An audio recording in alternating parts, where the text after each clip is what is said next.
kamu harus menyumbang untuk berhala kami. Sembelih, berikan sesajen. Maka orang yang pertama lewat mengatakan, saya tidak punya apa-apa. Gitu kan. Saya tidak punya. Maka orang-orang yang di situ mengatakan, sumbanglah walaupun seekor lalat. Maka orang yang pertama ini tangkap lalat, lalu dia niatkan lalat itu untuk berhala tadi. Jadi syirik kepada Allah. Orang seperti ini kufur tentunya. Lalu lewatlah orang yang kedua, disuruh hal yang sama, dia menolak. Maka dia dibunuh. Maka orang yang pertama masuk neraka karena dia mempersembahkan seekor lalat buat berhala, yang satu justru dibunuh karena tidak mau memberikan persembahan tersebut. Ya. Jadi hal-hal yang sensitif sekali. Makanya hati-hati teman-teman sekalian. Kita pernah bahas dalam dosa-dosa besar, hati-hati dengan mengolok-olok agama, bisa kufur. Atau mungkin kalau antum mau lebih jelas lagi bisa searching di Google dan dengarkan ceramah para sahabat kita tentang masalah pembatal-pembatal keislaman. Itu hati-hati. Karena kadang-kadang ada hal yang membatalkan Islam kita tidak sadari ternyata kita sudah keluar dari Islam. Sampai Ibnu Taimiyah rahimahullah seringkali mengulangin syahadat di depan murid-muridnya. Muridnya dia Ibnu Qayyim dan yang lainnya yang sangat masyhur. Maka ditanya oleh murid-murid, kenapa anda mengulang-ulangi syahadat?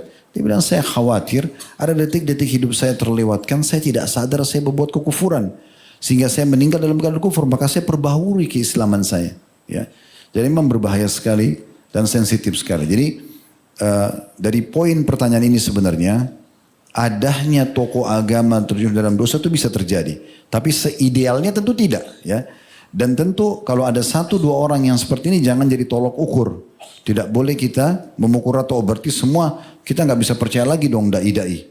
Kita nggak bisa percaya lagi para ulama karena ini sudah melakukan homoseksual atau lesbian atau ya zina dan seterusnya. Nggak bisa kita jadikan tolok ukur karena dia secara pribadi telah melanggar agama. Islam tetap sama, tidak akan berubah.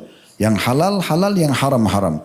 Yang melakukan perbuatan haram mau orang faham agama tidak berarti dihukum. Yang mempertahankan berbuat yang diperintahkan dan halal maka tentu saja akan mendapatkan balasan pahala. Ya. Jadi jangan sampai kita malah memukul rata. Karena itu tidak adil. Sebagaimana contoh misalnya, ada satu masyarakat Indonesia mencuri di Amerika misalnya. Apakah kita terima teman-teman sekalian? Kalau di Amerika orang bilang, oh semua orang Indonesia berarti sama. Kita nggak mungkin terima kan? Dan memang tidak adil. Harusnya ini sendiri nih, si pencuri ini yang disalahkan. Dosa dibawa-bawa negaranya. Karena kita semua tidak sama kan gitu. Ya, umumnya mayoritas masyarakat kita tidak ada yang pencuri gitu kan. Terbukti orang yang maling itu sedikit. Dimana lebih banyak orang yang maling ditangkap atau orang yang tidak maling? Kan lebih banyak yang tidak maling gitu kan. Contohnya. Jadi harusnya kita adil. Itu dulu poinnya. Nah sekarang